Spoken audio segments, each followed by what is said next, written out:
Cold and snow across the south. You don't usually see scenes like that in North Carolina in January. It's pretty, but it can be dangerous out there. Take a look at this photo from racing legend Dale Earnhardt Jr.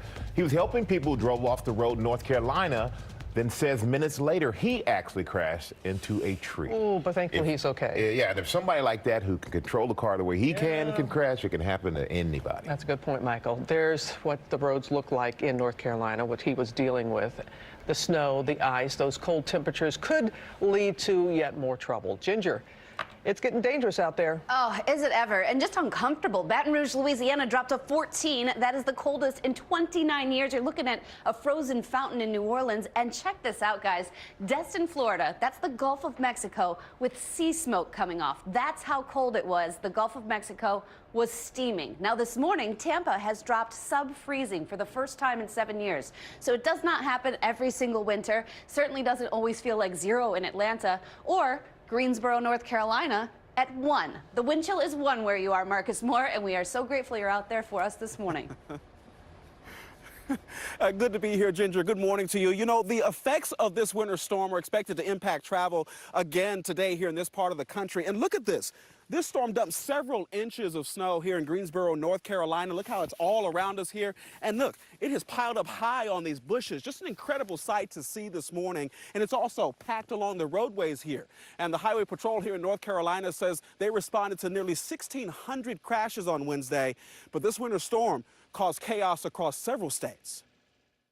This morning, heavy snow and thick ice to blame for hundreds of accidents across the Midwest to the southeast. In Ohio, a truck flipping and plunging into an icy pond. Firefighters rushing to pull the driver from the water. They had to actually slide down the bank into the edge of the water and force open the door. And in Georgia, watch closely as this car slides across the highway during a live report from our Atlanta affiliate. Police say treacherous conditions are responsible for at least 10 deaths, including a Louisiana fire chief and an infant who was riding in a car when it slid off a bridge. If we can use this as a lesson, a reminder to stay out of the weather. From Louisiana to Tennessee to Texas, homes in the dark and in the cold. Officials saying excess draw from heaters proving too much for power grids. The temperatures plunging so low, fountains turned to ice sculptures and streets were completely frozen over. A Texas police officer losing his footing not once, but twice during a traffic stop. And these 4 pickup trucks had to tow a semi up an icy hill. Even retired NASCAR driver Dale Earnhardt Jr. couldn't escape these winter woes, tweeting that he crashed after helping others who were stranded.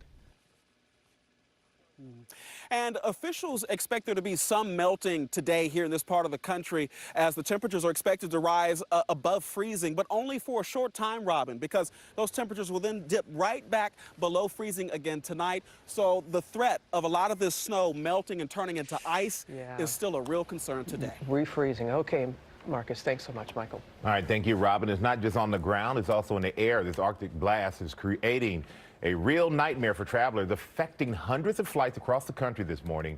ABC's Steve Osunsami is at Atlanta's Hartsfield-Jackson International Airport. And Steve, you're feeling the cold. It's bone-chilling cold with low temperatures in the teens. And here at the world's busiest airport directly behind me, today is the big catch-up. All of those passengers who were on delayed or canceled flights are going to be coming to the airport today trying to get out. And the weather is still impacting flights across the country. More than 400 flights canceled and more than 240 flights today delayed. And of course, the big challenge is de-icing the planes. Here in Atlanta, it got so cold that Delta Airlines had to bring in their special de-icing teams from the tundras of Minnesota to help out with the effort here. The great news for passengers, though, is that this is the last day of the big cold, and we all here in Atlanta are hoping that Ginger is going to be telling us that we're going to be in the 60s in the next couple days, but they're still warning passengers who are flying out today to make sure to call ahead and make sure that their flights are leaving on time. Michael? All right, thank you, Steve, and we hope Ginger tells you and everyone else the same thing. And yeah, we take it here in New York, too. Yeah, we take it everywhere, George. Okay, we're going to get the latest now from Washington, where the clock is ticking toward a government shutdown. Federal funding runs out tomorrow at midnight. Capitol Hill and the White House scrambling to come up with a deal to keep the government running. So let's bring in our chief White House correspondent, John Karl, our senior congressional correspondent, Mary Bruce. Mary, let me begin with you. House Speaker Paul Ryan hoping to pass his version of the government funding bill today, but right now he doesn't have the votes. Yeah, George, this is coming down to the wire here. Hoping to keep the lights on, Republicans are now pushing for a short-term funding fix that would fund the government for just one more month. But right now, it's not clear if they even have enough Republican votes in the House to get this done. And even if it does get through the House, well, then it's going to need support from Democrats to get through the Senate. And Democrats are still holding out. They are demanding that any spending deal includes protections for dreamers. George, we are now 40 hours out, and right now Congress is playing this dangerous game of political chicken that could very well end in a government shutdown. Yeah, usually it gets worked out. No guarantees this time. And John, the president himself a bit removed from this process. Well, the White House has come out in favor of this short-term spending to prevent the government shutdown. But the president is MIA on this, George. As far as I can discern, no calls to key conservatives that are opposing this temporary spending bill. And one senior White House official told me, quote, "This is not the president's fight." So we are a day away from a government shutdown, and the president is not engaged in the battle to keep the lights on. Yeah, not MIA from the broader debate over immigration, negotiations over DACA, border wall, whether Mexico is going to pay for it. And the White House Chief of Staff, John Kelly, made some headlines yesterday when he said in a meeting on Capitol Hill that the president's views on this during the campaign were uninformed and evolving. And he was asked about that last night on Fox News. Campaign to governing are two different things, and this president is very, very flexible in terms of what is within the realm of the possible. And Mexico's not going to pay. In one way or another, it's possible that we could get the revenue from Mexico, but not directly from their government. And John, it appears the president did not like those headlines at all from his chief of staff up and tweeting this morning. Absolutely, George. Tweeting extraordinary circumstance where the president of the United States is basically correcting his chief of staff via Twitter, saying the wall is the wall. It has never changed or evolved from the first day I conceived of it. But George, I went to those rallies. I covered the campaign, and he repeated so often that he was going to build this wall across the border and that Mexico was going to pay for it, that the crowds would actually finish his sentence and say, he would say, who's going to pay for it? Mexico. He did not say it's possible that we could get revenue from Mexico, but not directly from their government. And Mary, in that meeting on Capitol Hill yesterday, Democrats clear that they're not going to give the president anything like what he wants on the wall. They might do some small down payment for fencing, but not the big border wall. Yeah, lots of talk here of boosted border security, but not a lot of talk from anyone up here on either side of giving the president funding for this big, beautiful wall that he's been promising. And look, this just goes to underscore the frustration that so many lawmakers have up here, the mixed messages coming from the White House. They all say they still need to know where the president really stands on these broader immigration questions. No question about that. Thank you both very much. And also no question, Mexico has been very, very clear. They're not paying for it. Yeah, but Mary said the frustration on all sides. But yes, Mexico has been extremely clear about that, George. But now to our ABC News exclusive with Apple CEO Tim Cook. He sat down with our chief business correspondent Rebecca Jarvis to talk about Apple's new plan to bring home billions to the U.S., create 20,000 jobs. And Rebecca, the new tax law played a part in this. Good morning, Rebecca. Yeah, good morning to you, Robin. That's right. We're here inside of one of Apple's massive data centers where expansion is underway. 400 jobs on this site alone. Your iPhone, virtually every service on it runs through a center like this. And here, this team is working on the future home of the iCloud. This morning, Apple's $350 billion investment in the U.S., the company pledging to create 20,000 jobs over the next 5 years and dramatically increase spending on American manufacturing and education. This is where your iMessages come. This is the FaceTime video calls. This is your photos. This is iCloud. It's here. CEO Tim Cook exclusively taking us inside Apple's massive data center in Reno, Nevada. We're walking on the cloud right now. Running entirely on renewable energy. Our view is Apple could have only been started in America. And so we've always felt a deep sense of responsibility to give back. The new tax plan, meaning the tech giant can now bring back $250 billion in overseas profits at a significantly reduced rate, and will write a check for $38 billion to the U.S. government. Without these policy changes, would you be able to announce today the creation of 20,000 new jobs? No, there are clearly, let me be clear, there are large parts of this that are a result of the tax reform, and there's large parts of this that we would have done in any situation. You have been vocal in the past about the things where you don't see eye to eye with the president. I wonder, with the new tax policy, Tim, is it fair in your mind? Do American companies get more than the American middle class out of this tax plan? We are not taking a position on the individual side. I think that's for others to look at. But on the corporate side, I believe it will create jobs that will help middle class. The White House applauding Apple's move. President Trump tweeting, huge win for American workers and the USA.